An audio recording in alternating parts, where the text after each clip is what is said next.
Avaliação como aprendizagem. Contribuições para tornar visíveis os objetos e processos de aprendizagem na educação integral.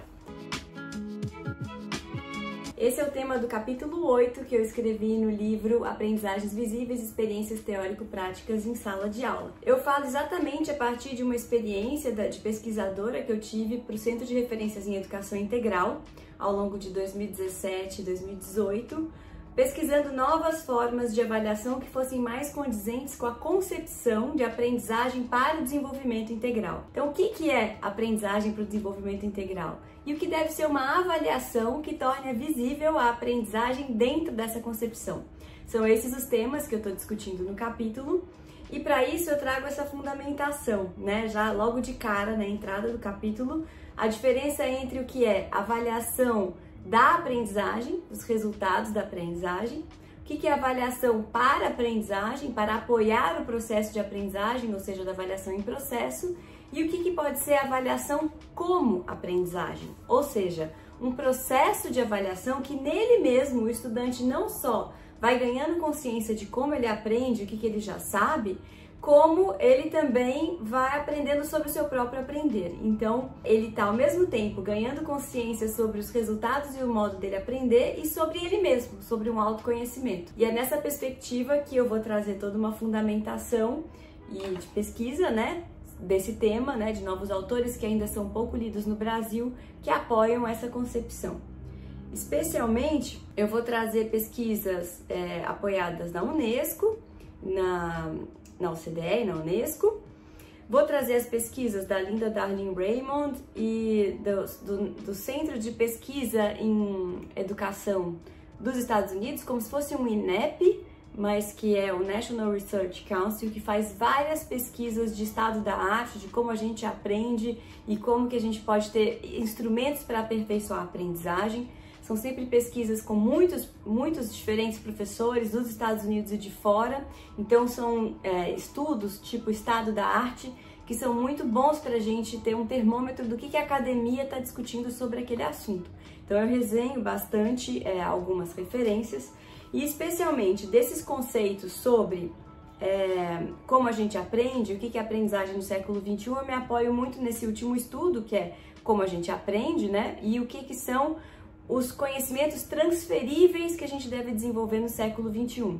Esse é o último documento do National Research Council de 2012, que eu cito aqui, que é Formando Habilidades para o Século XXI. Vou pegar exatamente a referência certinha para vocês. Education for Life and Work, Developing Transferable Knowledge and Skills in 21st Century.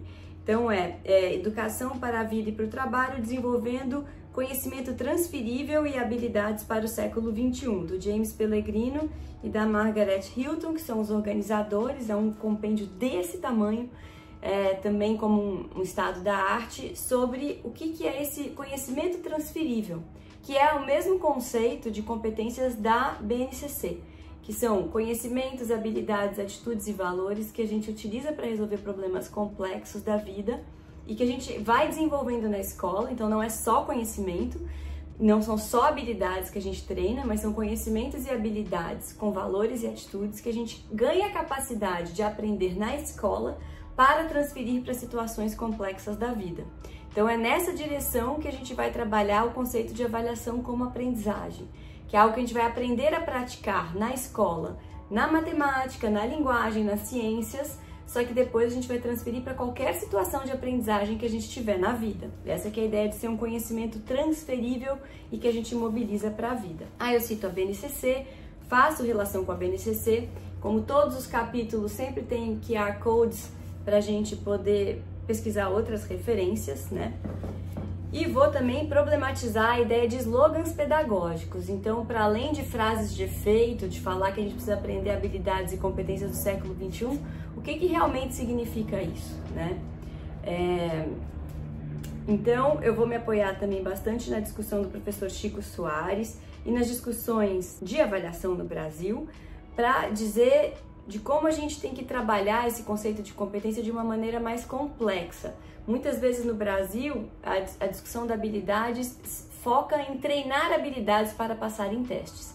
E quando a gente está pensando em mobilizar situações complexas, a gente tem que pegar situações autênticas de desafio de aprendizagem.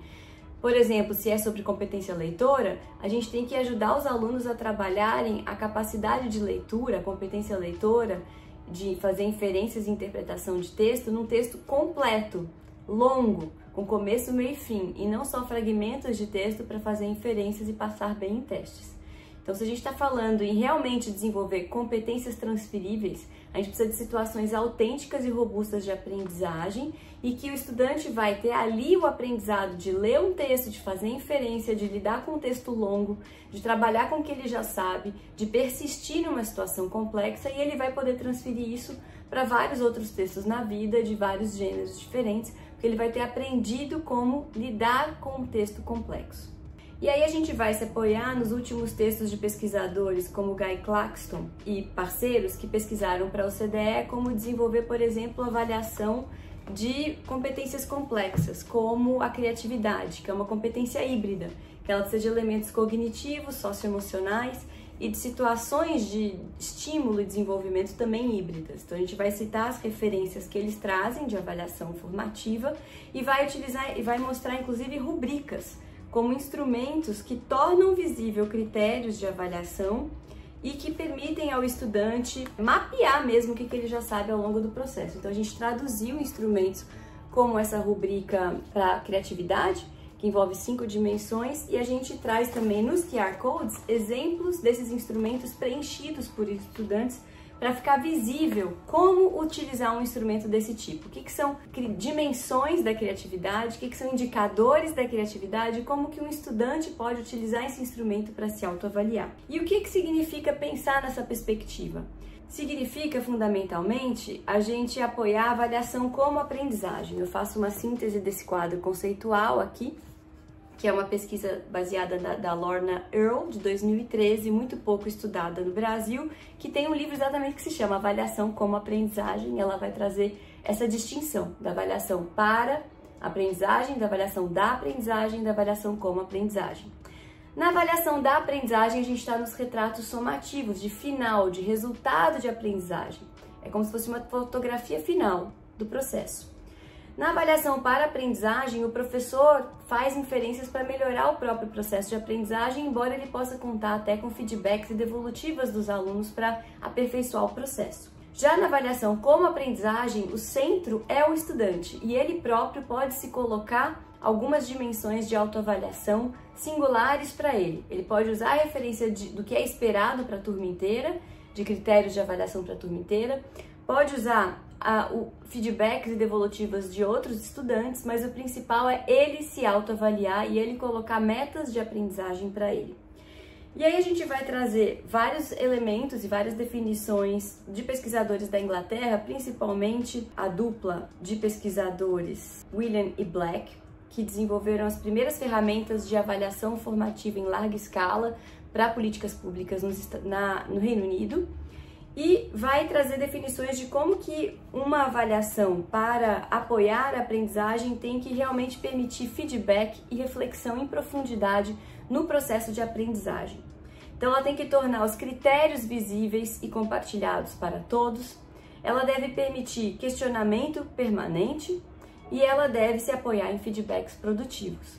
Nesse ponto a gente também se apoia da pesquisa do professor John Hatch, Aprendizagem Visível para Professores, e os outros estudos de aprendizagem visível, e como que ele também fortalece a visão de que os feedbacks são essenciais para desenvolver essa capacidade autorregulatória e de autoanálise que a gente precisa desenvolver em professores e estudantes para desenvolver esse aspecto formativo da avaliação.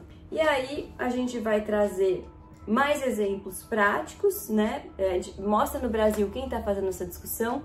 A gente traz o exemplo dos INDICs, Indicadores da Qualidade Educacional, desenvolvidos pela Ação Educativa, com vários modelos de autoavaliação. A gente traz as autoavaliações visíveis, que a gente sempre desenvolve com base em rubricas pelo Mentimeter, pode ser com rubricas ou sem rubricas, ou seja, com critérios genéricos sendo postulados ou com critérios que descrevem escalas de avaliação. A gente traz exemplos de algumas escalas também. E para quem quiser saber, na parte aberta desse instrumento de avaliação, da autoavaliação visível, a gente tem post no nosso blog da Ativa Educação sobre essa ferramenta e como que a gente pode aplicá-la a diversos temas em qualquer sala de aula sobre tudo. Então a gente vai tornando visível para os estudantes o que eles precisam aprender antes de começar a aula e a gente, ao final da aula ou do curso, a gente refaz as mesmas perguntas para tornar visível um antes e um depois. O que a gente sabia no início e o que a gente sabe agora sobre aquela questão.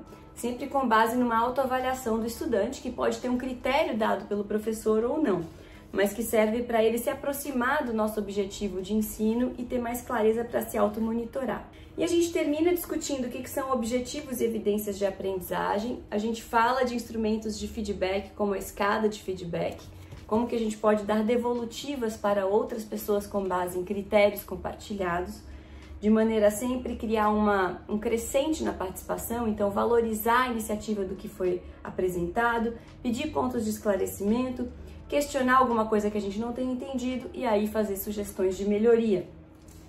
A gente traz algumas escalas, né, ou algumas taxonomias de compreensão que podem apoiar o professor clarificar o que precisa ser compreendido.